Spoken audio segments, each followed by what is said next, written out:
Hey everybody, I'm Francesca Maximé. Thank you so much for joining us for this edition of the Rerooted podcast here on Ram Dass's Be Here Now Network. And today we continue our conversations and our exploration around how to be mindful around issues of racial and social trauma and our own self-investigation work that we can do, which is kind of the mindfulness path and the Buddhist path is being able to see clearly. So what are our obscurations? What do we not know about ourselves? And where are our blind spots in these kinds of spaces, which can be kind of, a little sticky and challenging to work on. And as you can see, if you're watching it on video and not listening, I'm joined by David Dean and by Eleanor Hancock. They put together a class that they're going to tell you about that I've taken twice and run an organization called whiteawake.org. And I have done this class twice as a light-skinned privileged or white identified person, even though I'm of mixed ethnicity, to kind of understand where that shows up for me and what is interrogating whiteness and what is this concept of whiteness and how do we be mindful about it and how do we marry education with good intention and all these kinds of things that they're going to talk to you more about. So welcome, Eleanor and David. Thank you so much for joining me here today and our listeners on Rerooted. Thanks for having us. Thank you, Francesca. Mm-hmm. So you're going to be offering the class again next month in October 2019, and you offer it regularly throughout the year a couple of times. Tell us about the class, whoever wants to go first. Do you want to start, David? Sure. So, and how you got into doing the work maybe is even a better place to Sure. start. And then you can talk about the class. Let's do that. Okay. Sure.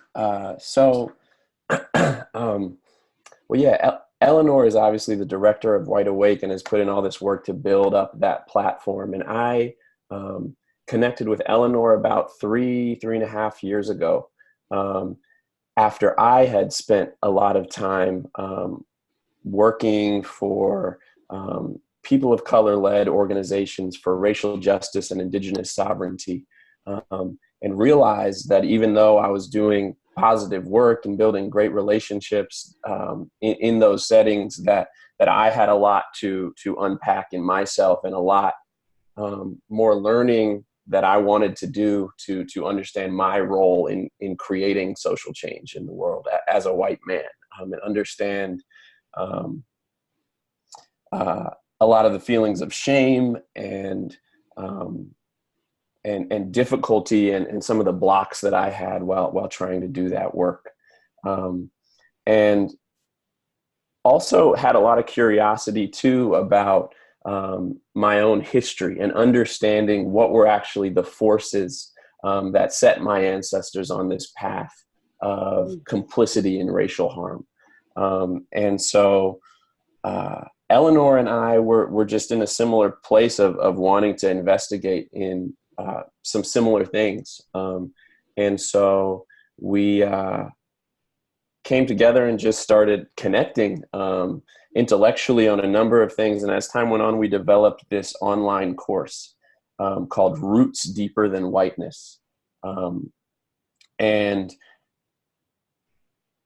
One of the things that it's about that has been really powerful for me, and I'll just say a little more and let Eleanor continue, is actually seeing the connection both today and historically of racism or white supremacy and capitalism.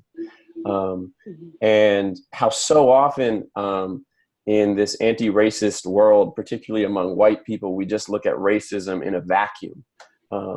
And we, a lot of times we get this idea that this is just all we are. This is all we come from. This is our inherent self. And often we're debilitated with all this shame that hinders us from actually engaging productively and also keeps us from seeing our stake in a lot of this stuff. But what I think Eleanor and I have found is that when you look historically and you look today and you see the role of ruling class power and the ways in which a powerful elite have always used racism as this tool to divide and conquer and to pit masses of white folks, particularly working class white folks, against people of color to keep the two from coming together to create a better world for everyone that is both free of white supremacy and corporate domination. And if we look historically, that was that socialization is what took away many of our ethnic identities, and it's what took away many of our ancestors' radical politics. And when you say our, just to make a demarcation, you're meaning folks who are Irish, or folks who are like my background was Italian, or folks who are, like you can't speak Italian at home, you have to learn English, and that kind of assimilation versus accommodation or acculturation. Yeah, exactly. And one of the things too is, what I've realized is that radical politics were also stripped away in many of those situations, often preventing actually a collective struggle with people of color for a better world. And we found that that those understandings can do a lot to show us our stake and help us build really productive solidarity today. Beautiful. Thank you, David. And I'll attest to that in the sense that you learn about how that happened with your curricula. Eleanor, please continue. Yeah, sure. So for me, thinking about race and identity specifically started in graduate school. In the late 90s, I was at the art department working on a Master of Fine Arts degree in Madison, Wisconsin.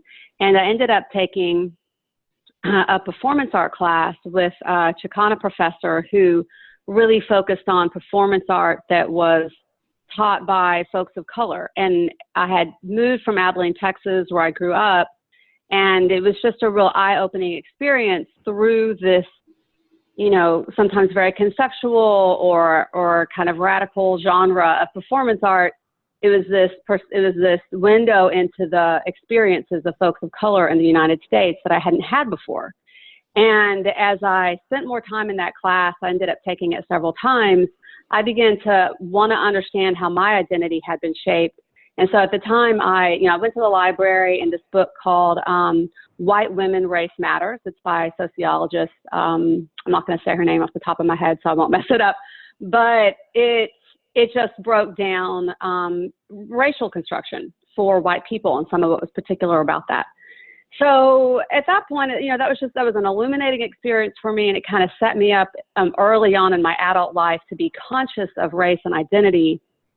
I've had some unique experiences in that I'm the mother of a biracial child. Her father's African American, so I spent a lot of time with their family, and I think it really helps when you're white if you have experience, if you're able to have experiences of like being a minority in a particular setting, and it's very much like traveling to another country, and you kind of learn the different cultural ways of being or how to be respectful in that space. It does shake up some of the sort of training that you've been getting, sort of consciously and unconsciously from society at large to just feel dominant in your way is the normal way of doing things. So I had some of those experiences. But really for me, it had always been a very personal journey. And a lot of times, it had to do with thinking about what my daughter's needs might be, and knowing that I had different things that I was aware of than some of my other, my friends who are white mothers who had white kids. I had a whole other set of things that I was thinking about that they weren't thinking about. But in terms of doing work with other white people in a group setting, it had not even occurred to me that was a thing until a few years ago, now maybe 7 years ago, that I met Kristen Barker, who lives here in Washington, D.C. and participates in IMCW offerings and offers things sometimes, right? Just for those who don't know, that's the Insight Meditation Center of Washington. Great. That's Tara Brock's. Thank you. With Tara Brock. Mm-hmm. Yeah, so this is an outgrowth of that in a way, in some ways. Well, so there was a group of Buddhist practitioners here in D.C. A lot of them went to IMCW Sangha events. It wasn't an IMCW group that was meeting, but there was a group of practitioners who developed their own curriculum because they wanted to understand and relate more deeply to, what does it mean that we're white? And we don't know that much. We don't really know as much as we'd like to know about race and how that affects us and how that affects our, peers and colleagues and friends of color. And so it was a small group that met over a period of time. And at any rate, when I met when I met Kristen, I learned about their work, and that was my first window into people doing this work. And what was really special about what they did is that they brought their mindfulness practice to it. So a lot of anti-racism training can be very intellectual. It can often be very harsh. It can be shaming and blaming. So my introduction to an approach of white people working in caucus on race was that approach already brought compassion and curiosity as the heart of mindfulness practice. Beautiful. And so at that point, you know, there was some collaboration that went on, and I was given permission to use the name that they had used for their small group to start a website. And then over time, the website became a platform that was able to launch an actual organization. So White Awake now has its own 501c3. We have a small board. We have an advisory council. And it's part of what's been a real blessing for me is on this journey is that it's always something I was passionate about and interested about. But as soon as I started making it the main thing that I did for work, it's like I became this magnet for people and resources, and, you know, and so I've learned a lot simply because of the position that I've been in. And so now I'm kind of beginning to catch up to that point where David and I met, but there's a point for me where there was a turning point when I could fully understand that white supremacy is something that it was developed to serve the function of capitalism. It was developed by a ruling class to divide people. And what's interesting is when I first heard that concept was when I was newer to this work as group work. And there's a clip that you can find easily online. Actually, David has brought it into the Roots Deeper Than Whiteness curriculum for homework. But there's a clip of Tim Weiss explaining that. When I first heard him, I was like, oh, that's just a cop-out because white people don't want to have to, like, you know, face up to their privilege and their complicity in the whole thing. So, but when I really actually got it was I was able to listen to Chris Crass give a talk in person here in DC at the Washington Ethical Society. And I just got it, you know, that this is, and that if you don't understand the function of white supremacy, then you can never unravel it. So it's very strategic. It's not about whose fault it is, you know, who's to blame. And that's part of that thinking that I think it's a very natural human thing. But once again, mindfulness is a practice. You know, it's one practice. There's many practices that can help turn you away from that, well, whose fault is it anyway, kind of thinking. It's like, and just think more about cause and effect. And if you want to unwind something, you do have to be kind of calm and centered. Use your frontal cortex the way it was designed to use, and be like, well, what's happening? And so this is a huge part of the class, Roots Deeper Than Whiteness, is unwinding and understanding some of the early history around how whiteness was developed, and understanding how it was very consciously and strategically, you know, developed by a ruling class during the 13 colonies, when you had the situation where a small group of people owned everything. And there were a lot of enslaved Africans and a lot of, you know, indentured servants or European poor working people who were basically their circumstances were very similar. And so if they got together, they totally had the numbers, you know, like to overwhelm the elite. So by not only socializing white people differently, but giving them certain roles, like giving them privileges that enslaved Africans were then denied forever, and then giving them jobs to, like, be the slave patrol, or they consciously divided those two groups. And that is now what we're living with. And it's not just you know, something that happened in the past and, you know, we just can't get rid of it. It's actually still being used in the same way. It just adapts according to the times. So we're very much seeing that now. That's really in our face now with the Trump administration and everything that's happening right now. So Yeah, so I mean, I don't, I can talk a little bit more about meeting David and developing the course, but it feels like a natural point to come up for air and let you direct where the conversation goes, Francesca. No, beautiful, beautiful. I really appreciate that. And I really appreciate your own coming into the work and how that developed and the things that you found insightful and enlightening. And I think that we all have had those moments. Well, we haven't all had those moments. That's part of the issue. But when we have those moments, those of us who have had those moments, then it's sort of like, wow, okay, I can't like unsee this. I can't go back. It's just sort of like, oh, I didn't know. Or, gee, this is what I'm not understanding. Yeah. So, okay, two things. I want to get to the course and sort of how it works and people, can enroll and all those kinds of things. I want to get to that and we will. But I want to go back first to kind of talking about when we talk about race or racism or we talk about stuff. I mean, you very clearly laid out the argument that white privilege or white supremacy or white body supremacy or white skin privilege or light skin privilege or whatever demarcation along divisions around there being a dominant more appropriate, more, this is the exalted race or skin color or whatever, right? Like that narrative, however, that came out of that false narrative, right? That fake news narrative, that came out of a really strategic economic place, right? And that was also, of course, the driving forces of slavery and everything. And that enslaved people.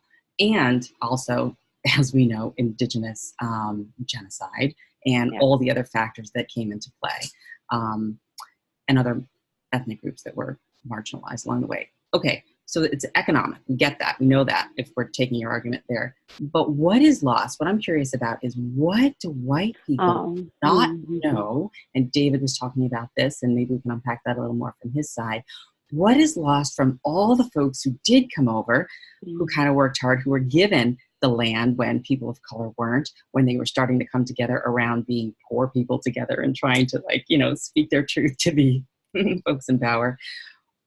When we had to assimilate and go into the quote unquote melting pot and wear the same kind of clothes and not eat our smelly foods and not wear our colorful, ruffly clothing and not speak in the dialect.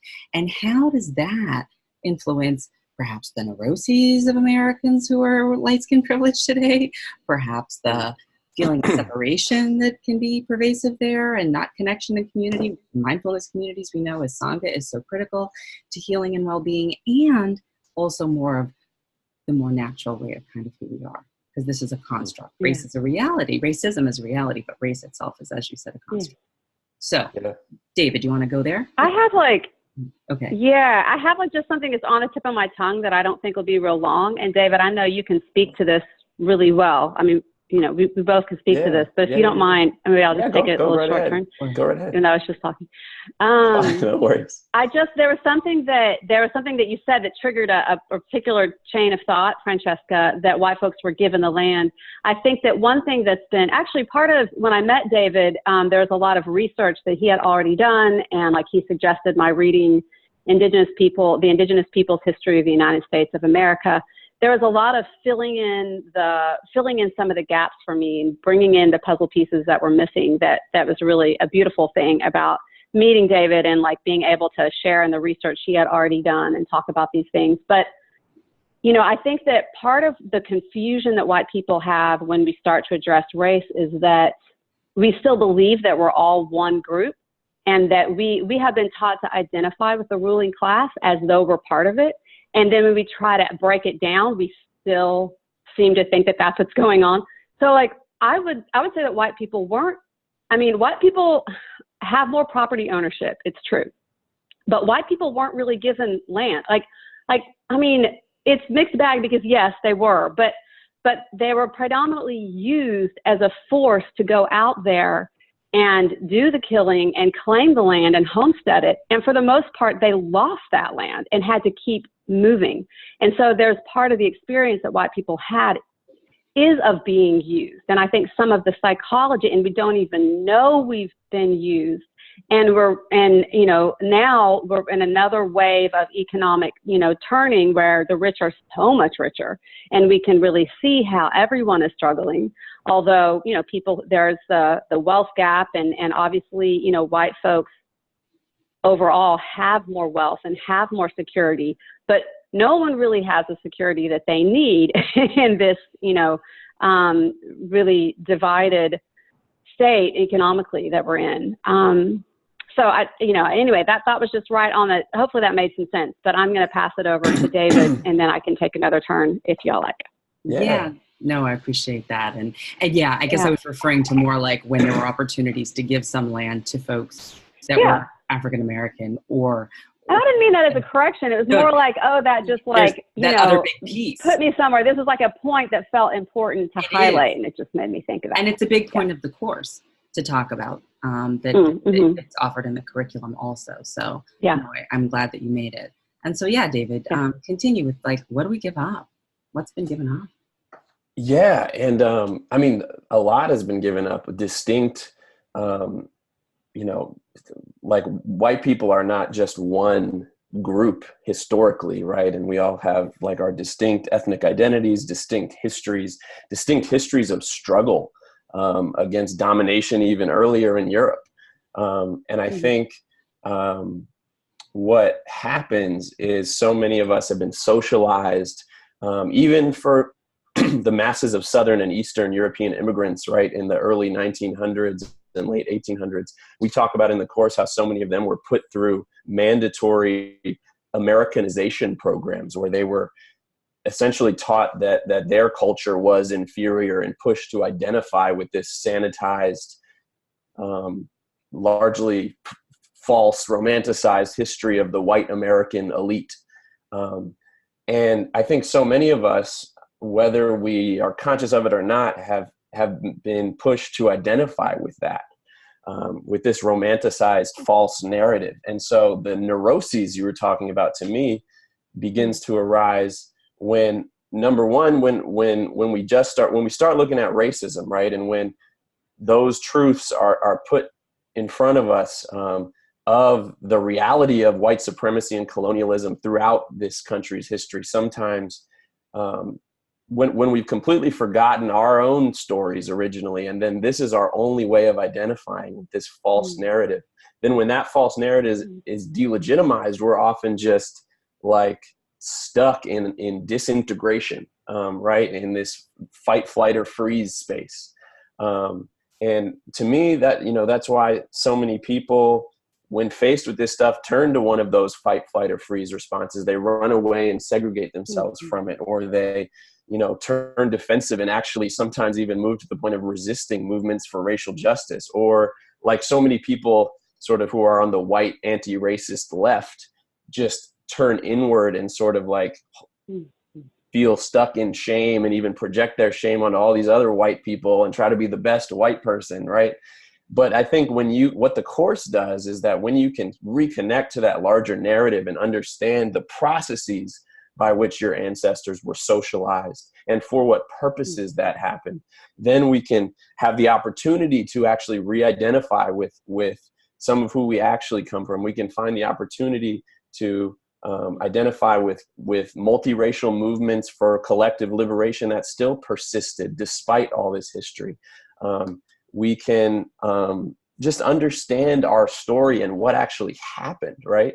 And come into this place of seeing that we can find strength and seeing the ways in which our stake is actually and our well-being and our security in this world of deepening economic inequality and corporate-driven climate change is actually so also even materially is so deeply connected and coming into solidarity with people of color. And that unlearning racism is actually a way of reconnecting to like who we actually come from, right? And unlearning racism is the key to building those coalitions that we also need to get free, right? So it's not just this guilt-ridden activity, right? Which it is in so much of, for so many people right now. Like that's like what they're driven by, honestly. And it's not, productive to stay in that place. And I think we all can do so much by seeing the larger picture. Yeah, and I so appreciate that, because I think that what happens, and I know that it happened to me too, and it's okay in other classes like yours that I had taken also, is that you know, there are folks who get stuck in the shame spiral or in the guilt spiral or whatever. But it's good to have, like they'll say, right? Mindfulness teachings will tell you, but to have a little bit of feeling bad, like that's the point of it, right? Like you want to recognize that like something's not right here, you know? Right.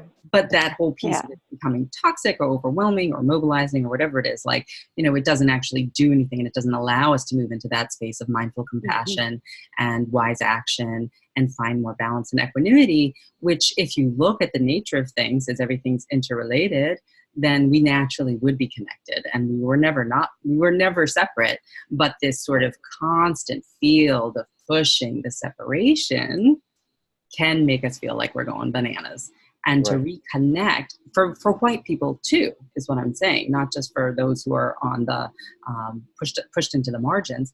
And so what I hear you saying, David, and I know from the classes, is that as we begin as white identified folks to go into looking at where this all came from economically, like Eleanor was saying, but also like, who are we really? Where did we come from? What part of Europe? What part of Italy? What part of Scotland? What part of, you know, and what were the traditions? And what was my family name? And the Highlands of, where was the, like, whatever. Right. Like, and as you learn those things, you kind of feel like, wow, like I have a place to be, right?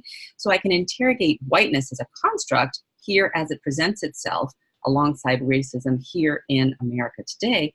And I can also investigate my own history and find some pride and joy there, perhaps, from that which came before, or an appreciation of the struggle that got everybody here into what now is the United States of America in the first place. And that can actually increase our capacity for accountability, right? And racial accountability, and facing our behaviors and facing those aspects of our history too, and so that's why they're not mutually exclusive. It's a huge part of that process, which I think is really powerful. Yeah, and I'll just jump in and add a couple points here that feel, you know, relevant. They're coming up for me. One is, I think, you know, where I was trained in mindfulness was not is not because I'm not a practicing Buddhist, but my background in mindfulness is secular, and it comes out of the world of like cognitive behavior therapy, and like looking at your life and like things in my life are not working, and your therapist might apply mindfulness or, you know, to like help you figure out what's effective. And I think that is something that's often missing in a lot of the emotional and guilt-driven activism. Is there's this feeling like, you know, well, white people have been privileged and white people have done these things, and maybe white people should be punished, or maybe we should punish ourselves, or blah, blah, blah, blah. But like, do we want to stop this? You know, do we want to take control of our lives? What's effective? What's actually going to work? And we don't really have we don't really have a lot of time for some of the bitterness and arguing. You know, if we can find a way out of that and focus on something we can work on together, and how our self-interest is, you know, mutual.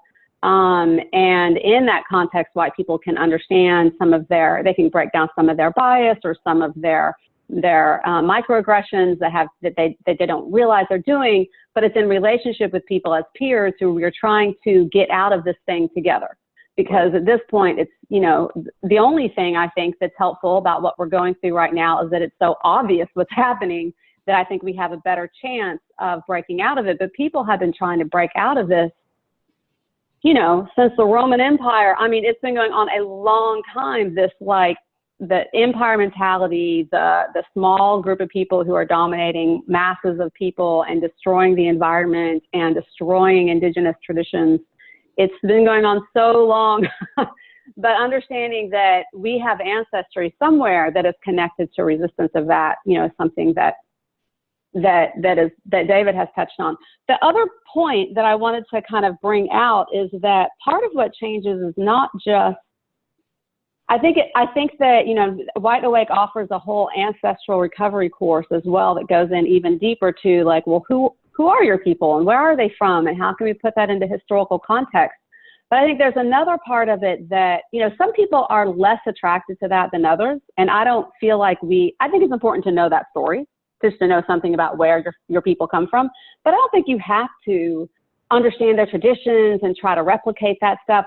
There's something else that's happened that's very immediate, that's about just being a human animal in the way that this species has evolved to live, and having a connection to your body, for example, having a connection to your heart, not just living up in your head, being connected to that very natural human way of being, to empathize with others. All of these things, you know, you're interested in like trauma and mindfulness and how we can understand the effects of being socialized into white dominance. It disconnects us from our body. It disconnects us from our emotions. It makes it difficult to empathize with others. It sets us up to be very competitive and very intellectual, and that damages us. That damages our relationships with our family members, with our intimate partners, with our children, and it's part of how we maintain dominance. You have to deaden a person in multiple ways in order for them to be a dominant group that participates in the oppression of others, because that is not how the human animal is evolved. We are evolved where if we see somebody getting hurt, it's as if it's happening to us, and our whole being experiences that as trauma. And that's one thing, you know, that David has also researched and brought some of these concepts to me around the perpetrator trauma. If you hurt someone, you then have trauma. And, you know, we often as a society, if we're stuck in that, well, it's your fault, you need to be punished. How do we unwind that? You have to actually address some of the trauma that the perpetrator has experienced, while doing what you can to keep everyone who encounters them safe. So. Yeah, I appreciate that. David, do you have anything that you want to add there? No, I was mostly just listening to Eleanor preach. Yeah, I was just because she was referencing that you were also bringing in that piece of the work, and I didn't know if that was something to talk about. So we have about 10 minutes left. So let's talk about the class itself and what people can expect, because I know, you know, Dharma teacher, mindfulness teacher, author, Ruth King, she wrote a book called Mindful of Race, which I'm sure you're familiar with. Mm-hmm. And, you know, she really encourages folks to establish what they call racial affinity groups. So that, like, you know, people who are of the same race, and in my case, she said, well, then you would want to find a mixed ethnic racial affinity group, not one that's Black or white or Hispanic necessarily, but people who could be Chinese and Jamaican and whatever, you know. So anyway, this class is for people who, quote unquote, identify as having light skin privilege or white skin privilege or are white identified. And talk about how that's supportive of this exploration into these issues that can be kind of thorny and sticky, and why it's what sort of people of color have been asking white or light skin privileged people to do for a long time, as opposed to having to be, as a person of color, the person who's teaching, the person with the, you know, in this case, lighter skin, you know, to be their teacher. Eleanor, you want to take that? Sure. Hold on 1 minute.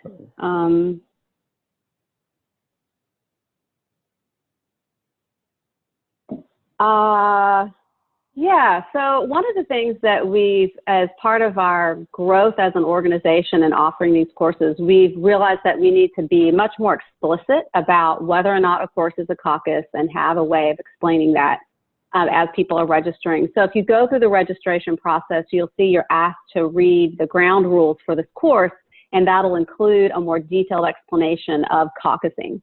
And actually, we reference, it's been really helpful to have the way that Ruth King writes about racial affinity groups is one of the best resources I've found online, honestly. And I think part of that is because she's a Dharma teacher, and it brings this thoughtful, what is strategic, compassionate approach. But basically, you know, if you're going to be in a group where you want people to be able to feel comfortable being vulnerable and to talk about their experience of how they've been socialized or their family history, and they're going to talk about the fact that they're white, you know, people are like, if you put folks in a mixed group and you ask the white people to talk about whiteness, they're going to look at the people of color. And one of two things will happen. One is if they're conscious, they're going to be self-conscious, and they're going to monitor what they're saying, and you're just not going to have an honest dialogue. It's also not necessarily a helpful space, and could even be a hurtful space for people of color to be in. Like, it's just, how about if you work that out yourself, you know, without me being there, witnessing it, or wasting my time? The other thing that can happen is white folks, if they're brand new to the work, they can be like, they haven't got any consciousness about some of the ways they've been socialized. They could be overtly hurtful to folks of color.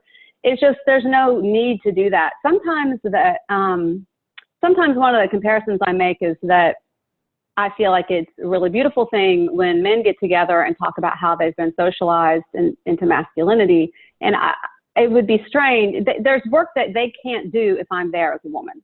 I might be interested in being a fly on the wall sometimes, but I don't necessarily have permission to do that.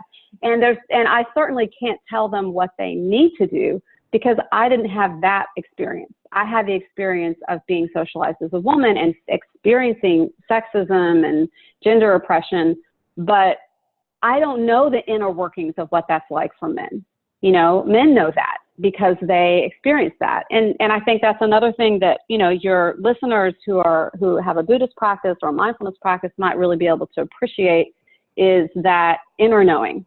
There's like, you can't have somebody from the outside tell you this is what it was like for you if they don't know that. There has to be a chance to get in touch with our inner wisdom around these things. And so, I think that's part of caucusing, actually. That's great. David, do you want to elaborate on what I shared? Yeah. And share additional stuff too. So,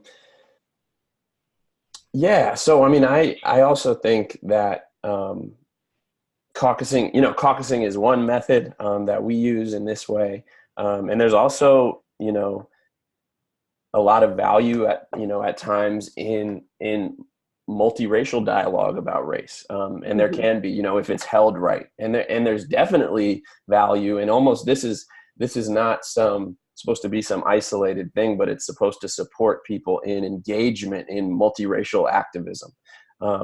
And I think when you have, cross-racial leadership and that represents their constituencies and everyone's coming together, and we actually can wake people up to the ways in which they're connected and even, and take and create space for white folks too, to take wisdom from people of color about the ways in which they have unique and extreme suffering, and we can show up for that. Is really important too, but I just want to reiterate that this is all for the purpose of greater capacity for building multiracial solidarity, because that's what we all need to create the world that we all need. Yeah, beautiful. Yeah, I love that, and I think that, again, going back to the economic piece, whether it's racial solidarity around, sexual orientation, gender, whatever it is that is quote unquote being marginalized or pushed aside, right? We could extend that. But this particular course, this organization, Quite Awake, is focused on the racial piece. So just to note that.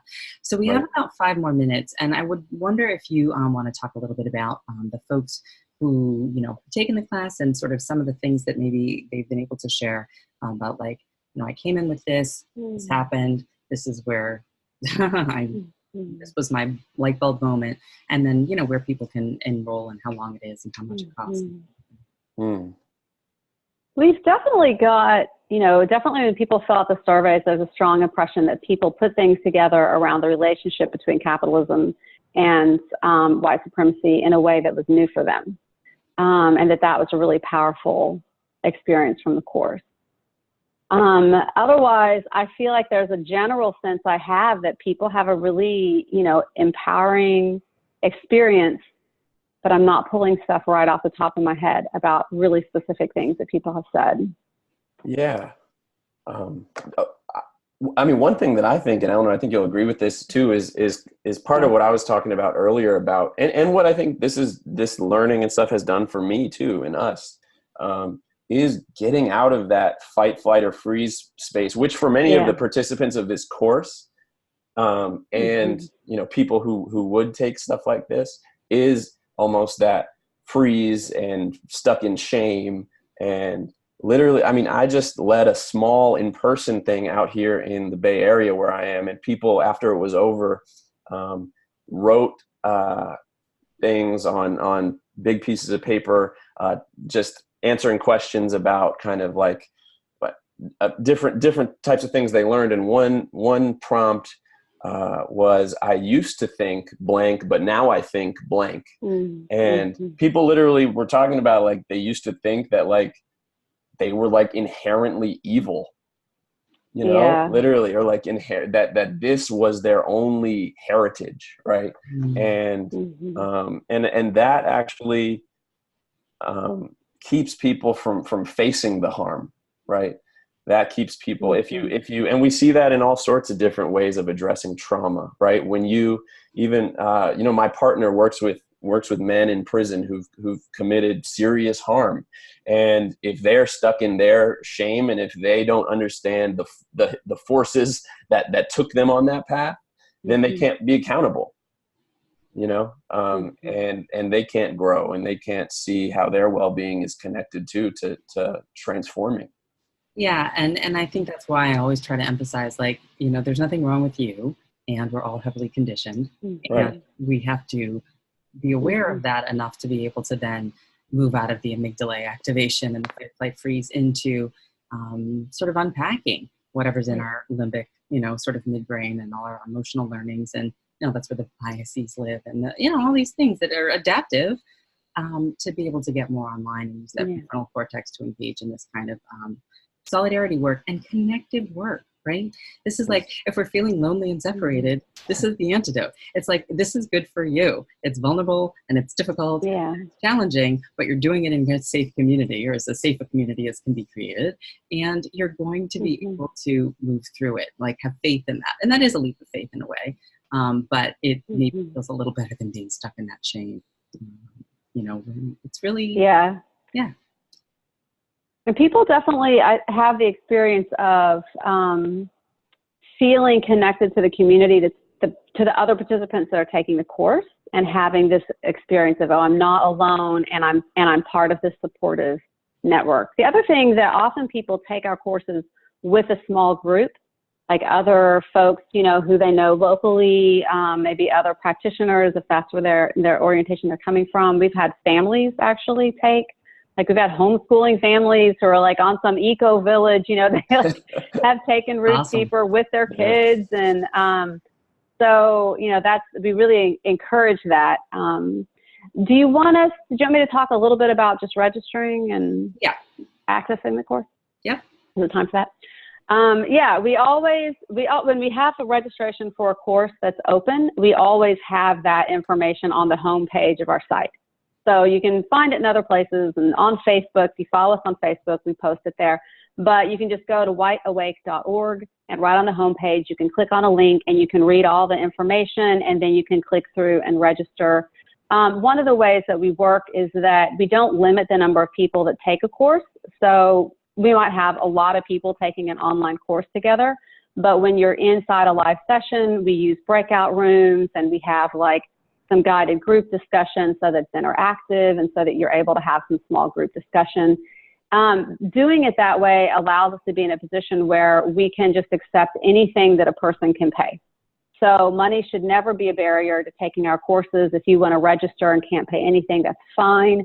We give, when you go to the registration page, we give like basically a sliding scale registration fee, just expecting people will pay what's comfortable for them on that fee. And then if they need to pay something different, you know, they can. And then if they want to give more, they can make a donation to the organization as well. Yeah, beautiful. Such a really broad invitation, and really beautiful work that you've done. And really, the class is starting next month, October what? 6th. And how long is it? And it's on Sundays for a couple hours, or how are you doing it this time? Yeah, it's over. Go ahead. Over the course of about a month and a half. It's on Sundays, I believe at 2 p.m. Western, 5 p.m. Eastern, starting October 6th. We do 2 Sundays in a row. Then we take a break for a week, have one more, take another break for a week, have our final one. So 4 sessions total. Beautiful. Yeah, thanks. 2 hours each. Right. So and there's homework. We ask people to do homework in between. So you should have, 2 or 3 hours that you can do homework in between sessions. But live attendance really enriches. And live attendance is not mandatory. That is always a question people ask. We record the sessions, and folks can use the recordings to participate. You lose a little bit of the interaction of the live session, but especially if you have a small group that you're, you know, if you're part of a small group, you don't lose much because you can interact and use the discussion prompts for the breakout groups and things like that. Beautiful. All right, starting next month, whiteawake.org, David Dean, Eleanor Hancock, for doing this work. We really appreciate it. And again, you know, awakening together, really, and moving into compassionate, wise action together, and really doing the self-inquiry and interrogation around all the stuff that can occlude what prevents us from being more connected in the way that we naturally are. So thank you so much for joining us today on Rooted. Really appreciate your presence and all your good work. Appreciate it. Yeah, thank you for the invitation, Francesca. Yeah. Take care. Bye.